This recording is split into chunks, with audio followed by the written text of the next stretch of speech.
Okay, so I'm at brunch. It's my last full day in Manhattan. My husband's about to head home. I'm about to head to Brooklyn for the No BS retreat. And we are crammed into this teeny tiny little restaurant, the kind where you're you're basically sitting in a stranger's lap, shoulder to shoulder with the table next to us. And I'm eavesdropping. Obviously, the two people next to us are talking about AI. One of them is venting about her job.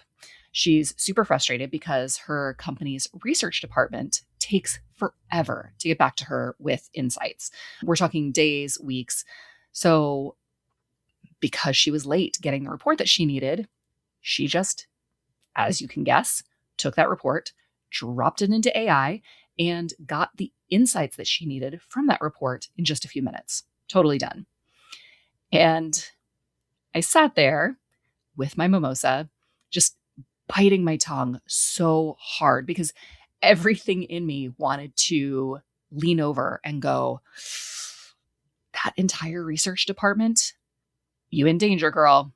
I mean, not her, but them. Because whoever in that department decides to really learn this, to get really freaking good at using AI to do their job better, that's the person the company's going to keep. The rest of them, I genuinely don't know what the future holds for someone whose entire job is the thing that AI already does really well. And and that made me a little sad and a little thoughtful. And it stuck with me through the rest of the trip, through the week that I've been back. And it's been with me ever since. And when I think about it, that one brunch is the whole 10-day trip in a nutshell.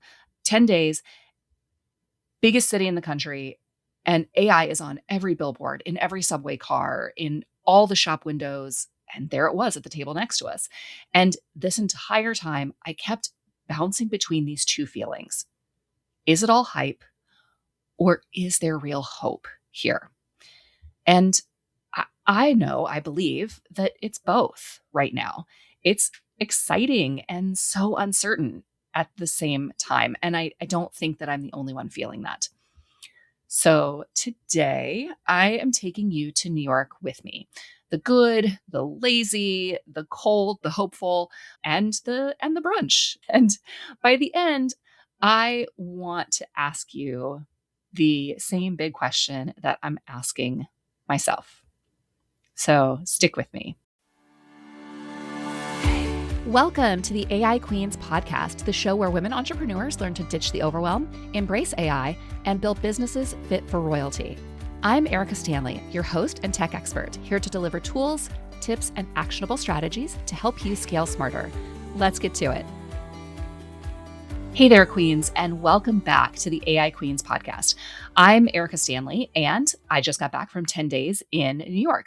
4 days with my husband, gallivanting around the city, having such a lovely time, and then 7 for the No BS retreat and mastermind. And y'all, AI was everywhere, not just in my phone like it usually is, but it was out in the world. So I want to take you with me every way that I used it, every way that I bumped into it out in the wild, and then back to that brunch table. So let's get into it. First, how I actually used AI to make this trip easier. Because if you've been around here a while, you know that my favorite question is, how can AI make this easier? And a 10-day trip with 2 completely different climates and 2 just general ways of moving around the city, I love to pack in just a carry-on. So I figured this was a great opportunity to use AI. Now, here's what I did. I threw all of the clothes that I planned to take with me on the bed. I didn't worry about the mess in the background, and I laid individual pieces out on the bed. I took pictures of everything that I was thinking of bringing. I dropped those into ChatGPT and I asked, like 5 or 6 items at a time, right? I asked it to put everything as a flat lay and remove the backgrounds. And I did this with a couple of the images at a time, and it did it. It grouped them all together. It created flat lays of every top, bottom, shoes, scarves, purses, all of it. I also had a basic itinerary. Like I knew that Dirk and I wanted to go to a museum. I knew that we planned to go to the theater. I knew that during the mastermind, there were going to be times where we were indoors, climate controlled, and there were going to be times where we were outside and it was likely going to be hot. So I had all of those kind of days and the itinerary loosely built out. And so then I used ChatGPT to help build the outfits. What goes together, what I could cut, which pieces only matched with like one other thing. So those got cut. And then what really earned its spot versus what got left at home. I even planned around, since I was in New York City, I planned around going to the laundromat that I'd hit halfway through so that I could pack less and make sure that I didn't run out of clean underwear. So once I had the plan, then I gave the whole thing to Claude with a screenshot of the weather. And it actually created a day by day plan for me. Every outfit, every day, built around the plan and the climate. And I was able to pack everything in a carry-on for 10 days. It went from like low 50s all the way up to almost 90. And I, the whole time, never once thought, oh, I wish I'd brought that. So I am super excited to. I actually put it into Vercel so I could share it with a friend. And so I will share that in the show notes. I would love for you guys to see what it did. It was really, really cool. As cool as that is, it's the smallest version of the thing that I want you to take away from this whole episode. But basically, you don't need a big project to start using AI. So you can open up ChatGPT, you can open up Claude, hand it one annoying thing on your plate and just see what it does. The moment from this trip that I can't stop thinking about, it's not the packing hack. It's the retreat. Last year was really cool. I watched a room full of brilliant, accomplished creatives have these quiet little light bulb moments using AI rather than how we usually use it to knock out a business task, but to get unstuck in their own heads. And gosh, it was just so cool. Moving on to the outdoors, walking around New York, you cannot escape AI. It's everywhere. It's on Times Square billboards. It's on the ads in almost every subway. And the subway ads, it's funny. You know how they're different in every car on every train. I actually got into one train with different conflicting AI ads on either side. It was GenSpark AI on one side and Replit on the other. Those dueling AI companies, just like 3 feet apart, both vying for the attention of everybody on the train car. It was just kind of funny. And it wasn't all pro AI either. I saw anti AI posters, little ones like AI can't help you pack up and move your apartment for a moving company. There's this whole backlash thing happening right next to all of the hype. Plus, there were tons of AI platforms plastered everywhere that I had never even heard of. And I do this all day, every day. I just could not stop taking pictures of like, ooh, what is this? Ooh, what is this? And I could sense the feeling of AI overwhelm. How am I overwhelmed with AI? And I use it and love it. And I'm here every day. And yet I could really feel how easy it would be to feel overwhelmed because there are so many different platforms and so many different solutions. And gosh, everybody's putting AI into everything. And you could really, really feel it in New York City. One thing that you could absolutely see, you could tell which businesses were using AI well and which ones were being, oh, I don't like that. All day, every day, I'm using it, blah, blah, blah. So, another thing that I saw walking down the street, there are some businesses that are using AI really well and some that are just being lazy. So, the one that really stuck out as like a prime example of using it well was a sushi taco place in Midtown Manhattan. So, I didn't stop to eat there and I still regret it a week later. That's how good it looked. But in the front window and on their like little sandwich boards, they had the cutest, obviously AI image. It was a illustrated orange cat, like a cartoon orange cat, eating a sushi taco. It was adorable. It had personality. It made me want to walk in. And you could tell that they had really put thought and had like edited, like the wording didn't look AI. It was just the image that obviously was. It was AI in the hands of somebody who's like curating, editing, and making intentional choices with how to use it. On the flip side, Exhibit B, we had an artisan soap shop that we passed by in the village. And I had to stop and take a picture because on the storefront itself, they had this gorgeous hand painted custom logo. They had clearly hired a real designer, clearly invested in beautiful bespoke branding. And then right out front on their sandwich board that said, "Come inside for a complimentary hand wash." It was so obviously lazy AI. It was a cheap looking font, generic clawfoot bathtub image. It was like that look. You guys know what I'm talking about when you can tell that a poster has been made by AI. So you had this beautiful hand done branding sitting right next to this like slapdash AI sign. That contrast alone made me not want to go into that store. That sign's another example of you in danger, girl. I'm going to keep coming back to that Whoopi Goldberg quote. It was so funny. Anyway, so I say this with love. If you're a small business owner thinking about using AI to crank out your entire logo or your whole poster or sign, dude, we can tell. We can tell. There's a certain look. And I know I talk about using AI for art all the time. So let me be clear about the difference. One way, you're editing, curating, making choices. You're treating the output as a starting point. The other way, you type in a prompt and you just accept whatever falls out, slap it on a sign, and your customers can tell. It doesn't make you look cutting edge. It doesn't make you look like the bespoke artisan soap shop in the village. It makes you look like you didn't care. Here's a happy accident that just kind of fell into my lap. While I was there for the No BS retreat and mastermind, I found out that it was also New York Tech Week. I wasn't planning on it. I found a couple of sessions that fit into my schedule. And the contrast between them told me everything I need to know about where this industry is headed and where people like me, queens like us, can really make a difference. All right, so session one for New York Tech Week, I headed, because I was already in Brooklyn at this point, and I headed back across over into Manhattan for a session loosely titled, "Is Your Brand Ready for Agentic E-Commerce?" Which is basically when AI agents start making purchases on behalf of people. Is your website ready for that type of customer? They had a representative from Stripe walking us through how it's all going to work, and there was a panel with a couple of guys on it. It was all dudes. It was all dudes.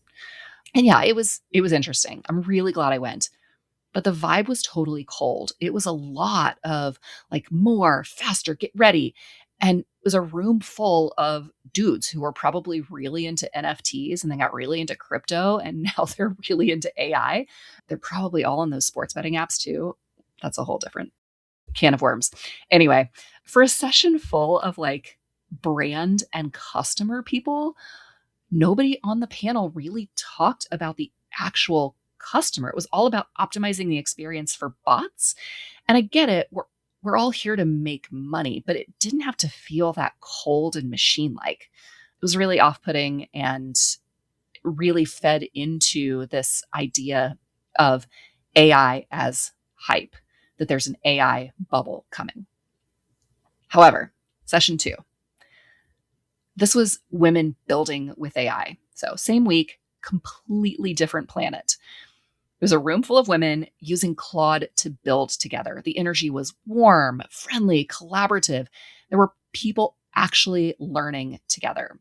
I'd come from another event, so I didn't have my laptop with me. But at one point, I leaned over a few women's shoulders that were having trouble, helped them when they got stuck.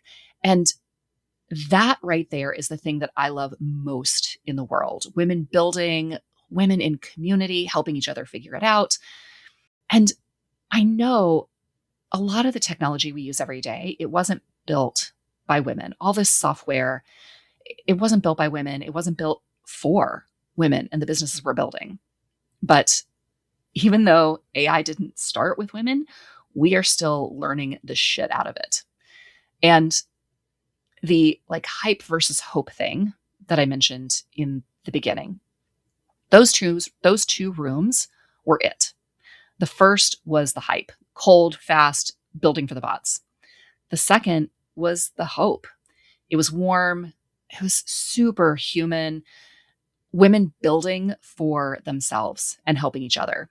Same week, same city, same technology, but two completely different versions of the future. And I don't know about you, but I know which table I want to sit at. Actually, scratch that. I know which table I want to build. So, one quick thing before I bring this home, that second room, women building together, helping each other when they got stuck, I am recreating it.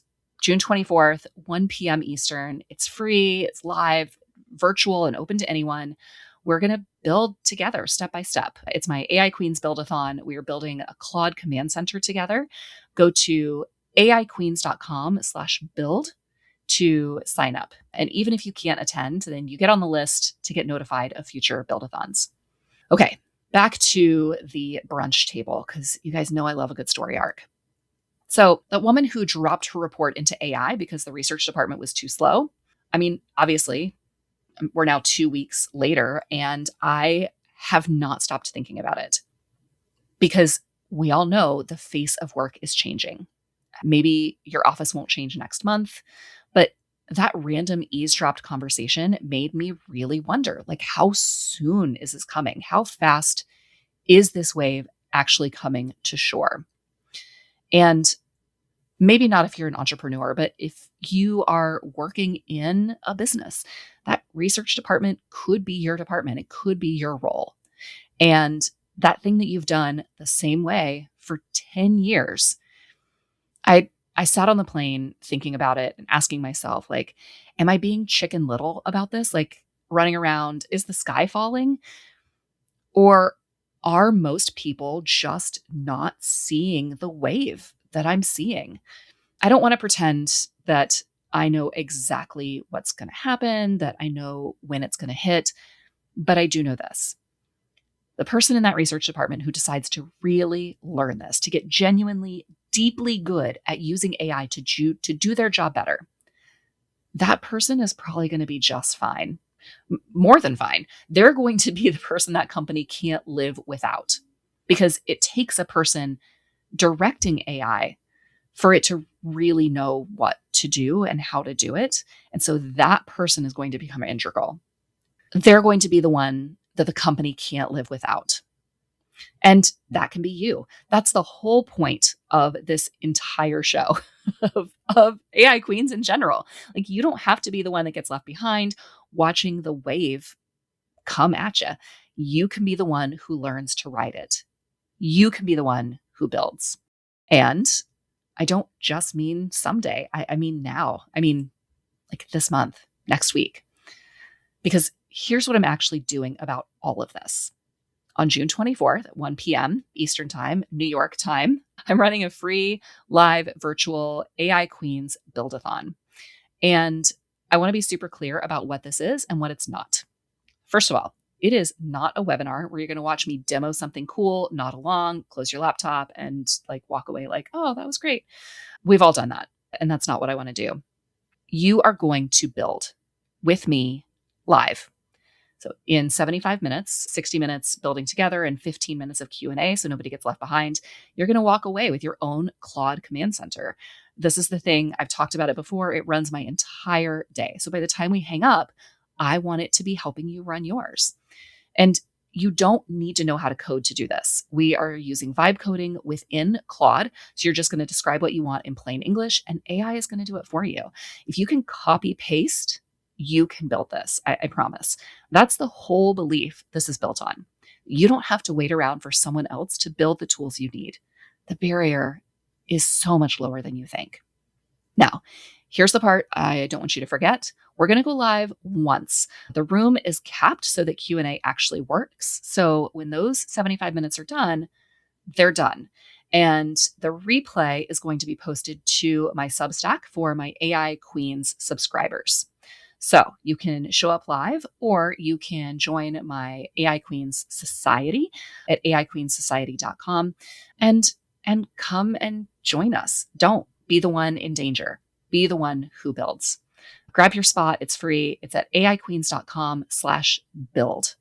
Or if you're driving right now, we will put that in the show notes so that you can just click on that link and go straight to it. So that's it for this one, Queens. Thank you for coming to New York with me. If this episode made you think or made you a little nervous, a little thoughtful, the same way that brunch made me, do me a favor and share it with a friend who needs to hear it. Maybe a friend whose research department is just a little too slow. And once you've got your spot for the 24th, go back and listen to the Claude Command Center episode. I think it's called Claude Runs My Day. It's a little 30-minute precursor that will help you show up even more ready to build. Until next time, stay bold, stay curious, and keep reigning with AI. Thanks for listening to the AI Queens podcast. If you loved today's episode, don't forget to subscribe, leave a review, and share it with a fellow queen who needs to hear this. Want more tools and tips? Join the AI Queens Society over at aiqueens.com and start ruling your business with confidence today. Until next time, stay bold, stay curious, and keep reigning with AI.